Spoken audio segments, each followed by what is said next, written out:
Robert W. Morgan. This week on the Special of the Week, we'll take our medicine and face the music with Dr. Hook. There's only one thing zanier than Dr. Hook on record, and that's Dr. Hook off the record. And for the record, Dr. Hook reveals how they redecorated a famous record company president's office, what they didn't wear on Danish television, how they begged their way onto the cover of Rolling Stone, and how bankruptcy made them laugh all the way to the bank. Dr. Hook, available without a prescription, this week on the Special of the Week. I'm Robert W. Morgan. This week, the medicine show visits the Special of the Week. True, medicine shows vanished from the Old West long ago, but people everywhere are still willing to be grabbed by a good hook, especially when the hook is 7 of the zaniest musicians ever to laugh all the way from bankruptcy court to the bank. That's why we're sharing the hour with Dr. Hook. You're looking kind of lonely, girl. Would you like someone new to talk to? Oh yeah, alright. I'm feeling kind of lonely too, if you don't mind. Can I sit down here beside you? Oh yeah, alright. If I seem to come on too strong, I hope that you will understand. I say these things cause I'd like to know if you're as lonely as I am, and if you'd mind sharing the night together. Oh, yeah, sharing the night together. Oh, yeah, sharing the night together. Dr. Hook, their public spokesmen are as diverse as their music. Slow-walking Ray Sawyer and fast-talking Dennis LeCourrier. Ray and I wind up doing all the interviews because we used to try to do the interviews with everybody. And somebody would ask us, well, so how long you guys been together? And everybody'd say, blah, blah, blah, at once. So we just narrowed it down to Ray. You get your lips locked together or something, trying to get around the microphone. It's much easier with just a couple of guys doing it. You see, that's the good thing, because we got a lot of lead singers and we got a lot of lead talkers. You're the lead talker, man. You've been talking since you was born. I think that's because in New York, up in New York, you just talk, well, in the winter you talk to keep warm, and in the summer you talk to keep from passing out. I didn't say, don't do it, babe, when she packed up to go. I didn't say, come back here, honey, and try with me once more. Ooh. And when she asked me if I loved her, I just turned away. She's gone, and now I'm hearing all the things I didn't say. Since Dennis and Ray are Dr. Hook's spokesmen, I thought I'd give them a chance to tell us about the rest of the band, since they weren't around to defend themselves. To defend themselves, right? Besides Ray and I, Bill Francis, our keyboard player, and our token sex symbol. If you gotta have one, Bill's it. And then there's Rick and Jance. Rick Ellswood is our guitar player, and he's from the Bay Area. And so is Jan Scarfat, our bass player. And John Walters, our drummer, is from Jacksonville. And Willard's our new guitar player. So now we're a 7-piece band again. It's good. It's good because we throw stuff around. Did you talk about Jance? Huh? Talk about Jance? Well, Jance. His mother would kill you. No, I mentioned Jance. No, Jance is from San Mateo, right? Yeah. Yeah, and he looks like all of the 7 dwarfs put together, Jance. He is all the Sleazy, 7 dwarfs. Yeah, sleazy, slosy, slimy, and sloppy. No, I'm sorry, Jance. All right. Now everybody say hello to the bass. What are you yelling about? Now we'd like to take this opportunity to introduce our bass player to his band. And then here's John the drummer on the drum. Where the hell is John? Oh, there you. Yeah, that's more like I can poke you around a little bit. I guess y'all know the rest of the fellas. I seen him around. Hey, Sarge. Whoa! We know you've been waiting for a brand new dance. Oh, summer, baby. So pull up your pants, cause here's your chance. Now it ain't gonna be easy, but we want you to try. Oh, I'm gonna. And if you can do it, then maybe so can I. I certainly hope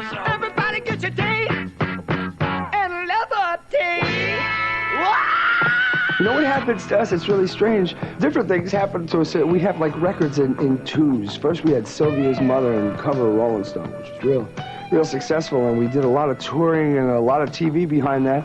And then we started to go bankrupt very slowly. It was strange. I think the story's been told a lot, but not the way they tell it. We'll audit the loss of their profits a little later, but while every band will gladly tell you what it's like on the way up, only Dr. Hook will admit to having gone down. Oh yeah, no. Well, there's not really any difference. It's the same thing whether you're headlining or whether you're, opening for somebody else.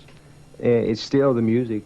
Yeah, it was amazing to us that I'm sort of glad we saw it, because we went from bars in New Jersey and the Carolinas and stuff. We went from those bars into hockey rinks, and all of a sudden we went back to bars in Berkeley, California. But it happened within like a 2-year period, right? Yeah. He was eating beans, and they gave you a pork chop, and then the beans came again, yeah. Before we begin, thank you.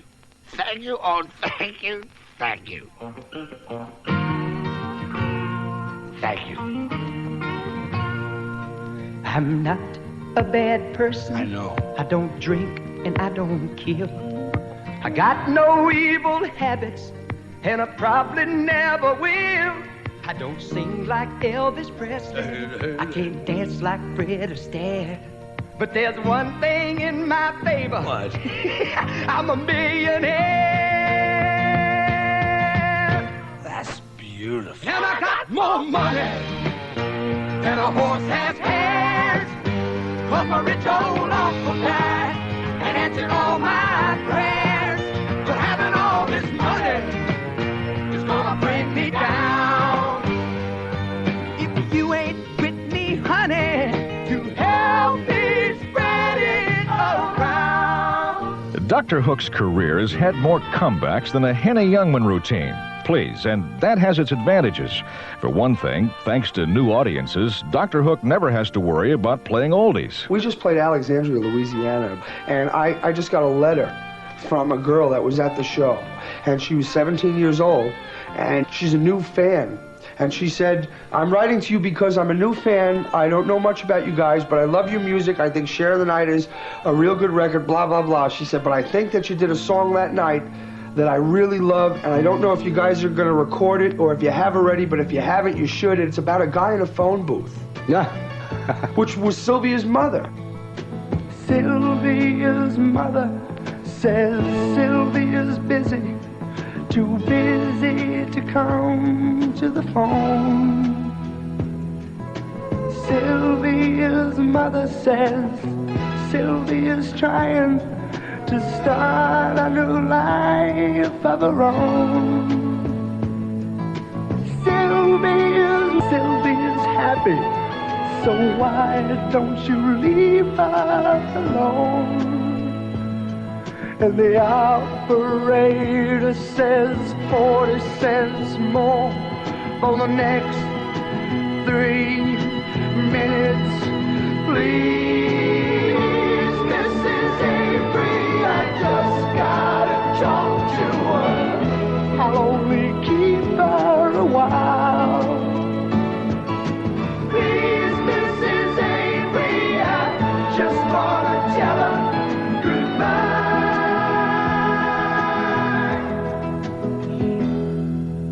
Sylvia's mother says Sylvia's packing.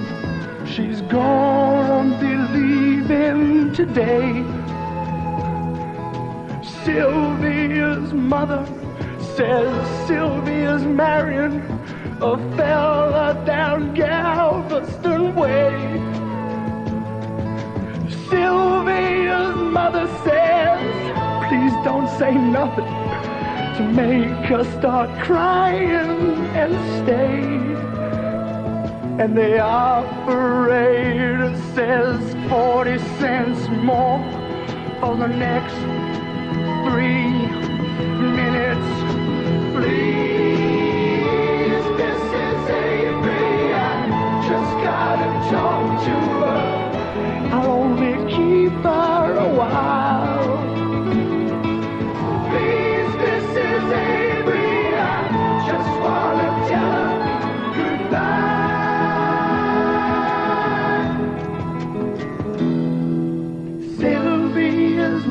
says Sylvia's hurrying. She's catching the 9 o'clock train. Sylvia's mother says, take your umbrella, 'cause Sylvia, it's starting to rain.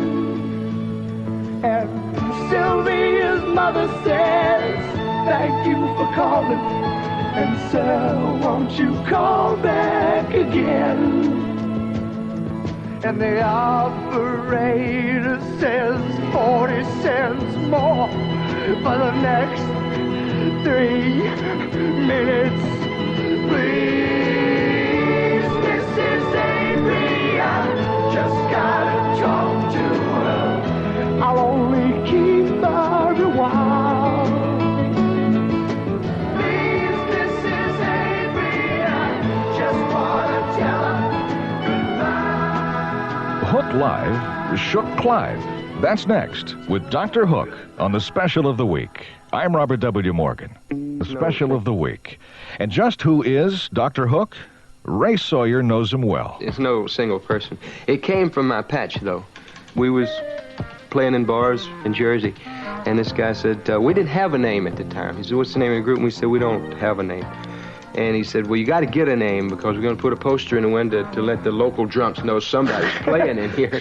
And so we came up with the name Dr. Hook from the Peter Pan character, the pirate. But we messed that up, too, because we didn't know at that time that Captain Hook had 2 eyes and 1 arm. It used to be Dr. Hook at the medicine show, and we figured if we dropped the medicine show, it would kind of show everybody no one person is Dr. Hook, although Ray is going to be stuck with that forever because, you know, you recognize Ray before you recognize any other. There was a guy that came up to me and you on the street in San Francisco, said, Captain John and the Mountain Band, right?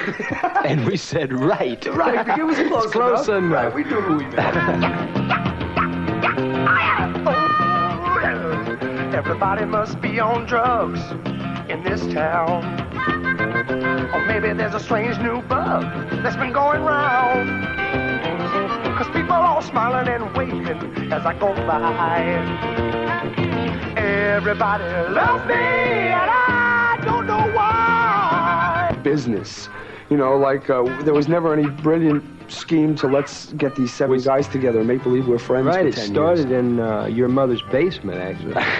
When me and Dennis first met, I went from Alabama to New York. I thought I was going to New York. I wound up in New Jersey and stopped. No, I just didn't know the difference. And I lied and told him he was in New York because I didn't want him to leave. But by the time Ray Sawyer finally figured out he wasn't in New York, he and Dennis LeCourrier had formed a band, Dr. Hook. Their first gigs were in rough-and-tumble New Jersey bars, where they learned how to keep the customers satisfied. That's the amazing thing about bars like that, is that because it was close to New York City, everybody was there. There were truckers that would stop there and have shootouts in the street, really, for real. And there were regular drunks, and there were bikers, and there were old ladies, you know, cat bag ladies and stuff like that. There was every night Indians, and, you know, everybody would be in these bars because there was never any boundaries on who would stumble into these places and get drunk. Well, there's gonna be a freakers ball tonight at the freakers hall, and you know you're invited, one and all.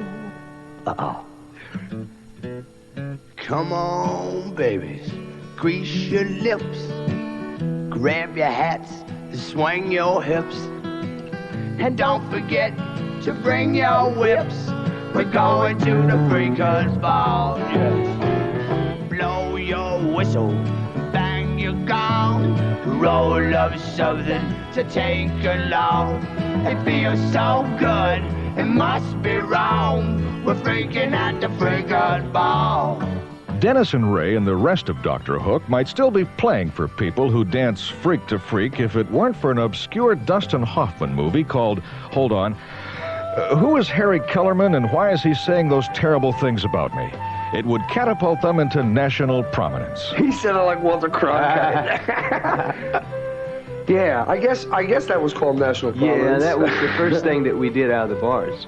That's when we met Ron Hafkin, our manager and producer, and he was producing a film, Shel Silverstein had written the music score for the film, and Ronnie was directing the musical part of the film.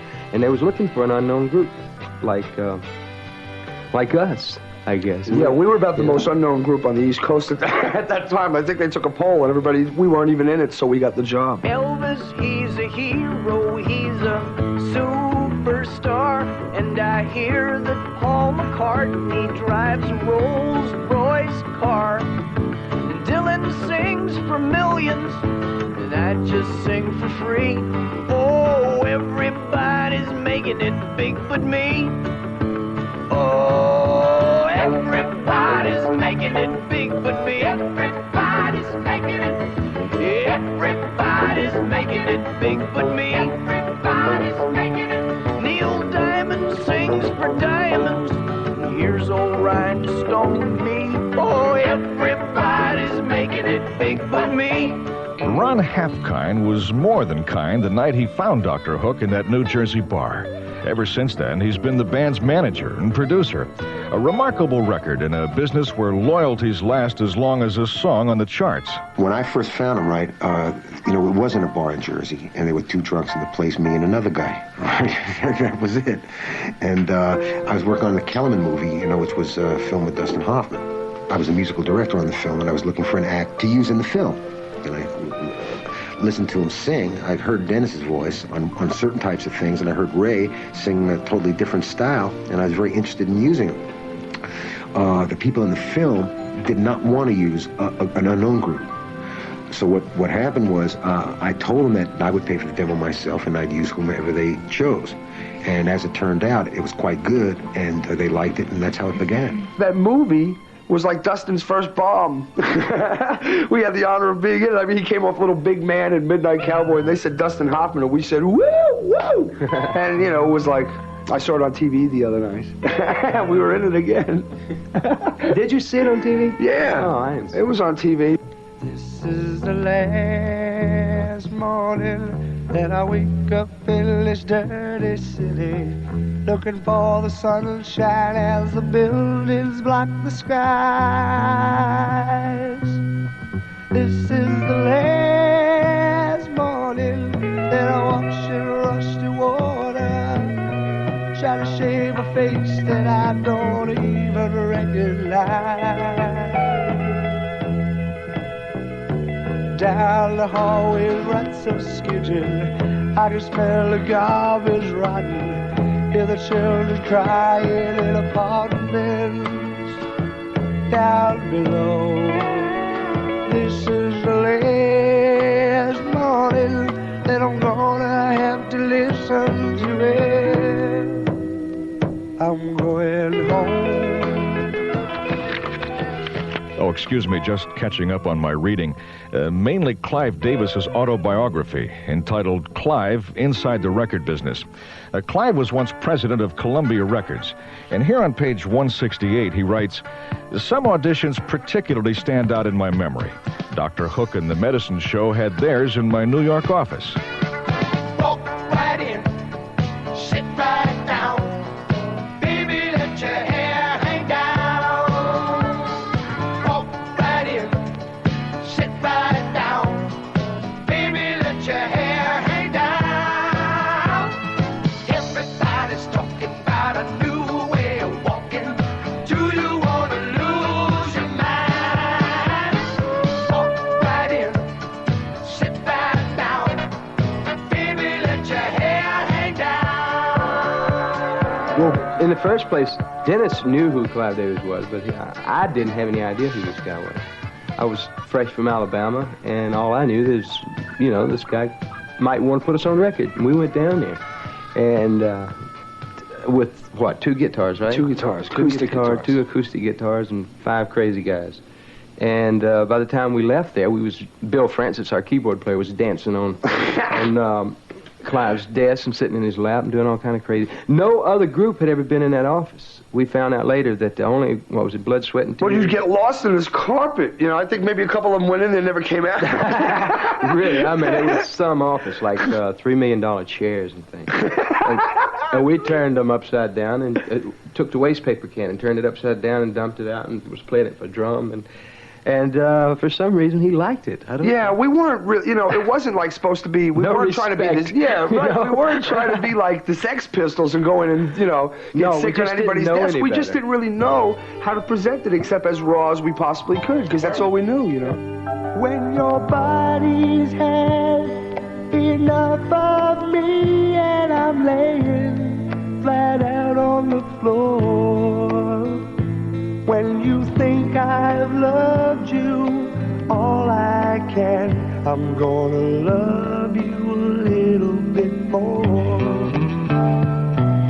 Come on over here and lay by my side. I've got to be touching you. Let me rub your tired shoulders the way I used to do. Look into my eyes and give me that smile, the one that always turns me on. And let me take your hair down, 'cause we're staying up to greet the sun. And when your body's had enough of me and I'm laying flat out on the floor, when you think I've loved you all I can, I'm gonna love you a little bit more. Got to say a few things that have been on my mind, and you know where my mind has been. I guess I learned my lessons, and now's the time to begin.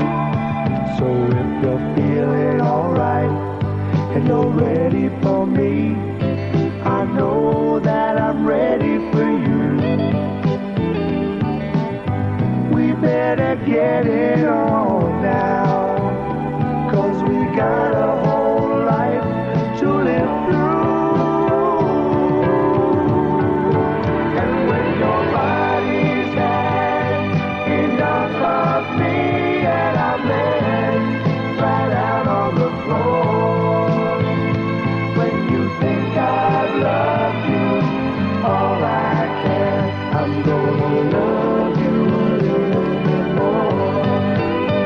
And when your body's had enough of me and I'm laying right out on the floor. A foolproof method for getting your picture on the cover of Rolling Stone. All you need is Shel Silverstein. That's next with Dr. Hook on the Special of the Week. I'm Robert W. Morgan. This week on the Special of the Week, Dr. Hook. Sharing the night together, oh, yeah. Dr. Hook, laughing all the way from bankruptcy court to the bank. It was never started as a business. When we went broke with all our closest friends. I'm gonna love you a little bit more. Dr. Hook, this week on the Robert W. Morgan Special of the Week. This week on the Special of the Week, Dr. Hook. She was only 16, only 16. Dr. Hook, 7 zanies with a foolproof method for getting their picture on the cover of Rolling Stone. All we did was beg for it. Yeah. They said, what's their names, make the cover. They wouldn't even put our name on it. On the cover of the Rolling Stone. Dr. Hook, I know how.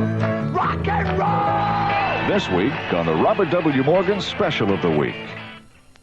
W. Morgan with Dr. Hook on the Special of the Week. Their outrageous audition in Clive Davis's sumptuous Columbia Records office was, believe it or not, a typical Dr. Hook performance.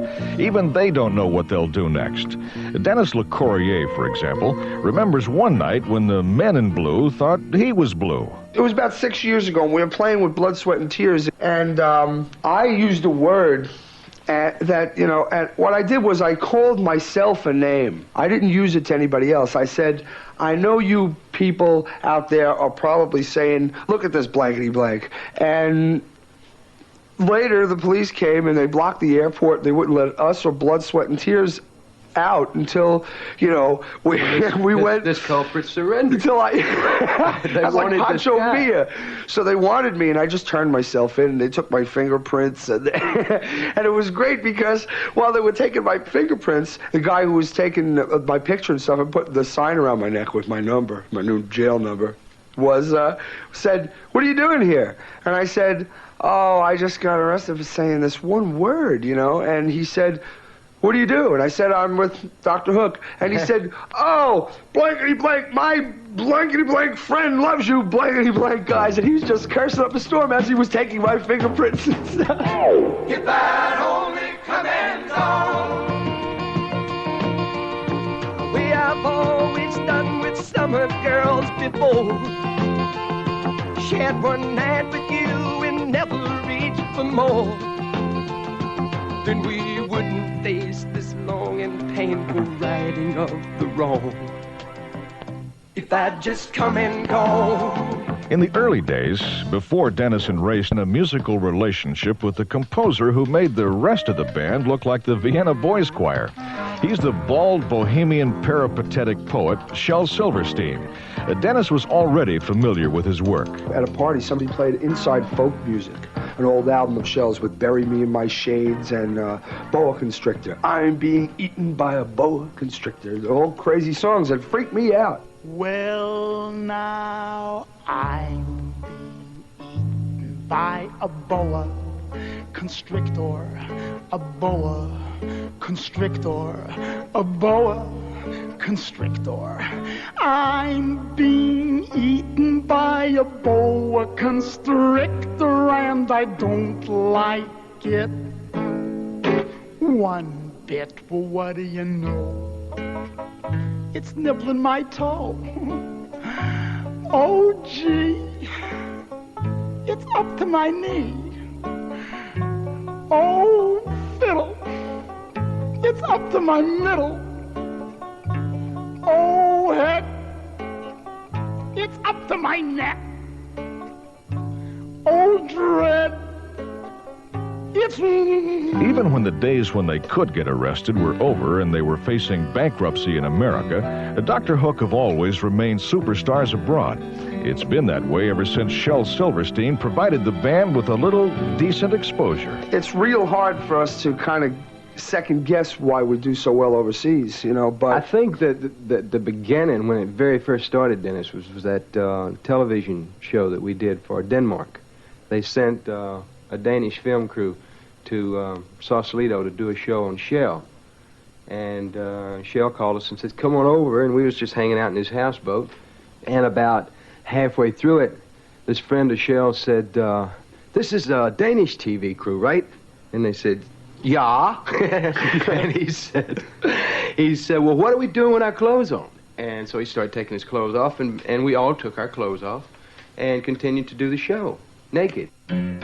Hey, Lady Godiva, riding throughout town, naked on your big white horse with your long hair hanging down.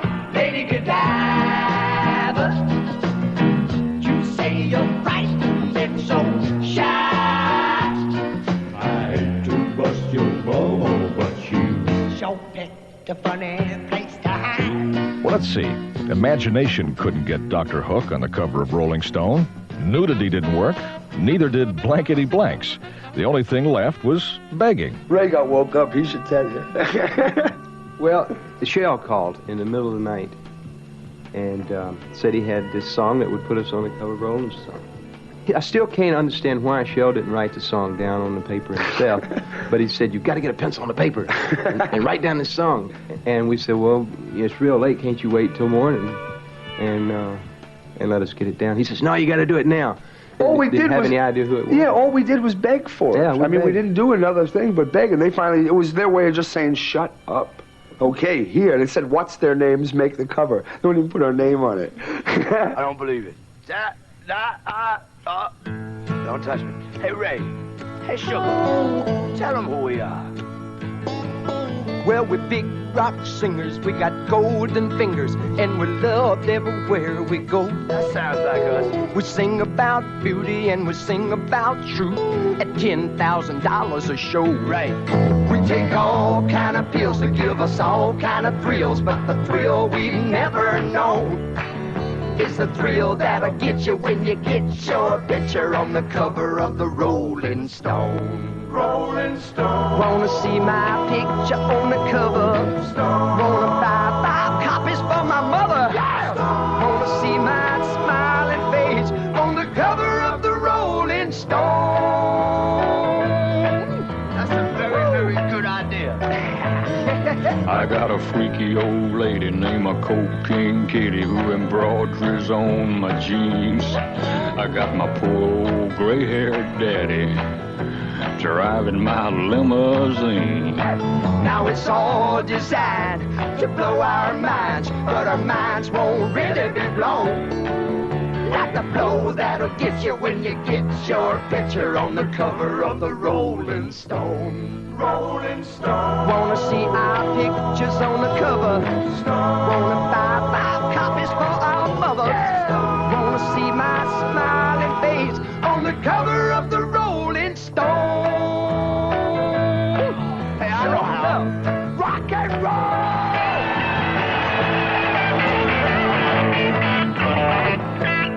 Oh, that's beautiful. We got a lot of little teenage blue-eyed groupies who'll do anything we say. We got a genuine Indian guru. He's teaching us a better way.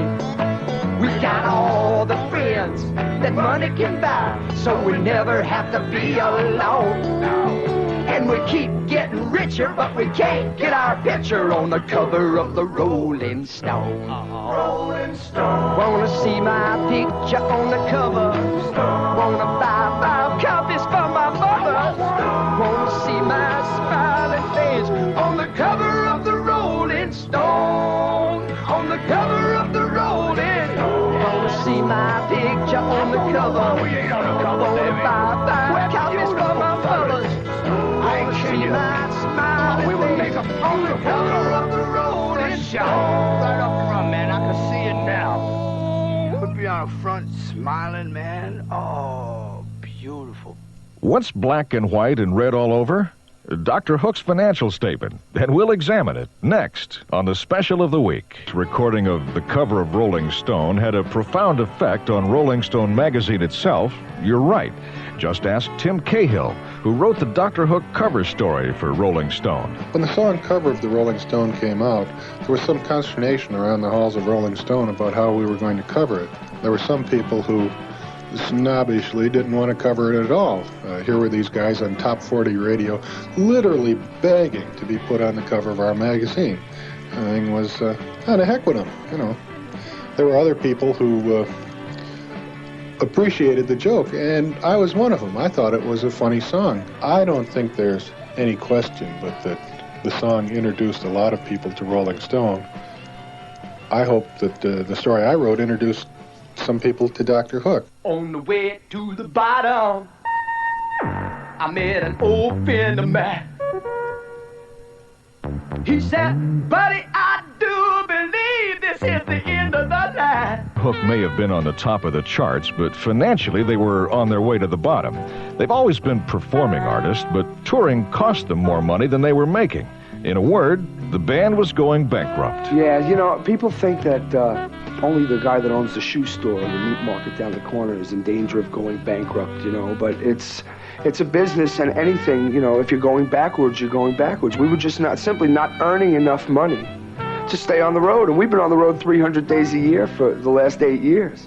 And, you know, you have to generate a whole lot of money to do that. We were still continuing on, like trying to move ahead, and it just didn't work. The office was in San Francisco at the time, and they'd call and say, get the group out to Ohio, give them $2,000, and it cost us $2,500 to get there and back. And we it was just going the wrong way. But we never gave up on the idea that it would work. It worked before, you know, and we always thought that it would work again. Storms never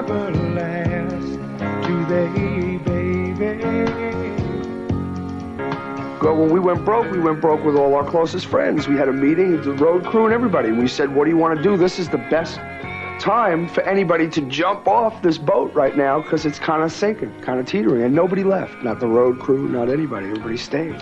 You know, so it's good to have loyalties like that. You know, it helps. It certainly does help. It's better than being on the road with a bunch of people you don't know reading charts. So let's do it over again, and let's don't let it end. Dr. Hook moved from Columbia to Capitol Records, but before their accounts receivable could be more believable, they'd need another hit. This time, however, it wouldn't come from Shel Silverstein's pensive pen, but from an old friend of Dennis LeCourier's mother, Sam Cooke. My mother said she knew Sam Cooke. He came on the Ed Sullivan Show. He sang You Send Me and Only 16, all these shows, and I thought he was a great singer, and I must have been about 10, and I just thought it was a thing, you know, your mother tells you, oh, yeah, I know him, you know, and so, you know, but... Sure, there's a Santa Claus. Right, and she took me to an amusement park in New Jersey, Palisades Amusement Park, and he did a show.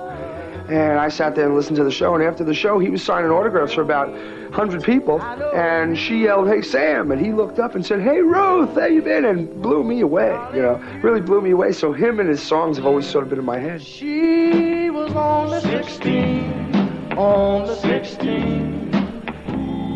I loved her so. Right, Ray ran off the stage to fix his patch, and he yelled, sing something. That's been happening since the bar days, and this song was in my head, and it's simple for the band to pick up, and I just started singing it. Well, I guess it was kind of lecherous for us to be singing She Was Only 16, you know, because at that time I had real long hair and a real long beard and was...